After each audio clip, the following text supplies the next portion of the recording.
মনে করা হয় সকল চুম্বন শৈলীর মধ্যে সবচেয়ে জনপ্রিয় ফরাসি চুম্বন বা ফ্রেঞ্চ কিস, কিন্তু বর্তমানে বিশ্বব্যাপী সে চুম্বন নজর কেড়েছে তা মানুষের নয়, জলজ একজোড়া প্রাণী।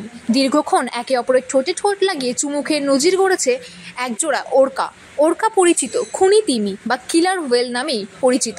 সম্প্রতি প্রকাশ্যে আসা একটি ভিডিওয় পরস্পরকে চুম্বন করতে দেখা গিয়েছে ওই প্রাণী যুগলকে। ভাইরাল হয়েছে সেই ভিডিও। ঘটনাটি প্রাণীবিজ্ঞানীদের মধ্যেও কৌতূহল তৈরি করেছে।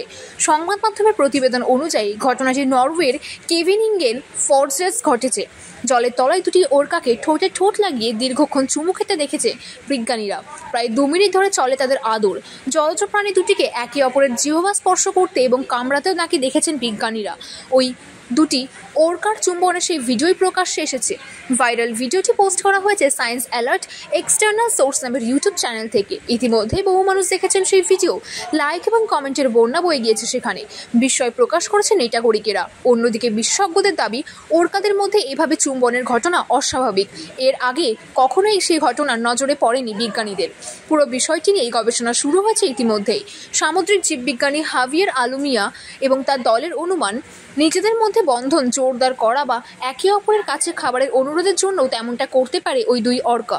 যদিও এখনও নিশ্চিন্তভাবে তারা কিছু বলতে পারেননি। উল্লেখ্য, ওরকারা তাদের মেধার জন্য বিখ্যাত।